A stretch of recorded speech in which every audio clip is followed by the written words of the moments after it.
I'ma need y'all to lock in because we are stepping into the mind and the world of another serial. But this one may be far more crazier than Walter. This is Plastic, and be warned, it gets graphic. Our story begins on the side of the road. We see a classic car bouncing off the ground. People were inside. Our main characters were inside. Then the bouncing stopped, and we hear a voice. He was expressing that this was wild. Needing to get some fresh air, he stepped out. His name is Victor. Now, what I need you to understand about Victor is he's a very nice guy. Only if you're nice to begin with. As soon as he was done getting fresh air, he rummaged through his trunk because he had some cleaning to do. While searching for supplies, he found a green soldier, but this was unique. This was a female.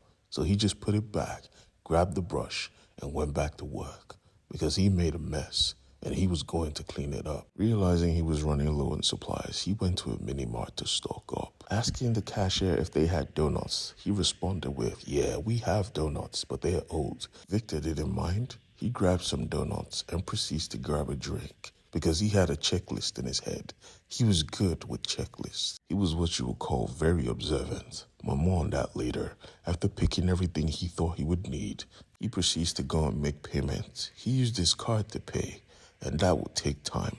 So he tried to read a book. Thankfully, he didn't need to waste too much time. The card cleared, and the cashier asked him a simple question: paper or plastic? He was confused. "What do you mean?"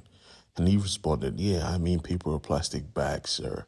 And he said, "Okay, plastic. Always plastic." But this is when the night took a turn, because you see people were outside and they were disrespecting his girl. He does not like that. With a plastic bag, he wraps it over the first assailant, crushing the second assailant's knees. Using the first guy's skull as a mace to crush others, he had taken down 3 of them in one fell swoop. One of them screamed at the top of their lungs, "You balloon freak, you broke my leg." And all he heard was balloon. Balloon? Did you just call me balloon? This guy was pulling out a Glock, but our boy Victor didn't care. He grabbed the gun and punched the assailant's hand so hard his hand shattered. It literally shattered. But he wasn't done. He grabbed his ear and slammed him headfirst into his windshield. Saving the best for last, you called my girl sweet tits. I will punish. Using the brush he just bought, he proceeds to wash this guy's mouth. You could see it in his eyes. He was enjoying this, only to realize midway through, his girl was watching, and she doesn't like violence. So, just like that, he woke up. He started to apologize. He was a nice guy again.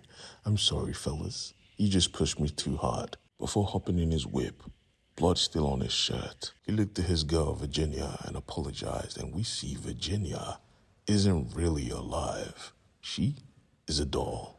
And that is why he took offense when they called him Balloon. Sadly for him, he just waltzed into a new small town. And in towns like this, you need to be careful who you beat up on the street. Because Victor beat up a very dangerous man's son. This man, however, didn't seem to be upset with Victor. He was more upset with his son. "You keep embarrassing me. You remind me of your mother." As he turned around, he could tell this guy has been in a lot of battles.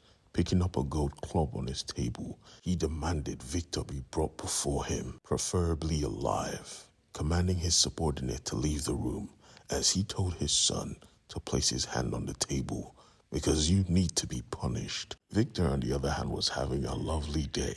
You see, him and his baby girl were watching the sun set. He was very good at talking to himself, so it was like he was having a conversation, always taking a glance at his vehicle to make sure mother was safe. Sadly for him, he wasn't watching his back because all of a sudden, he gets knocked out, and when he wakes up, he doesn't know where he is. He was worried about his girl, but she was in front of him, and so was a cop and the subordinate from earlier. And in that moment, he could see they had crossed the line.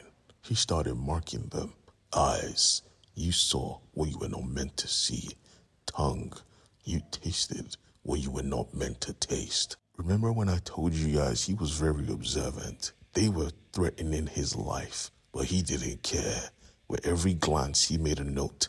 Bait. This is probably close to the docks. Looking ahead, he heard a name, Jim, the name of one of the kidnappers. Even as their boss waltzed in with a file, apparently a file on him, listing off his accomplishments, how he was a government spook, how he had certain skills. Victor didn't give a damn. He was observing, measuring the size of this room, measuring the certain way of the wind, observing the fact that they were above water. This was a shack. When he got back to reality, the boss was making a point that anyone who touched his son before is usually killed on the spot. But him, he has need of his skills. And seeing as you beat the hell out of my son for touching or talking to your girl, I'm pretty sure you don't want her hurt. So, you're going to do a job for me, and then I will overlook your transgression. Victor, while still observing, cracked a smile and said, of course, anything for Virginia. And as soon as he said that, the boss cracked a smile as his subordinate knocked Victor out again. But this time, when he woke up, he was somewhere he did recognize. He was back in his car. But this time there was a note on the windshield with simple orders: if they see the sunrise, Virginia doesn't. And he understood the assignment because he hopped out of his car and said the same line: anything for Virginia.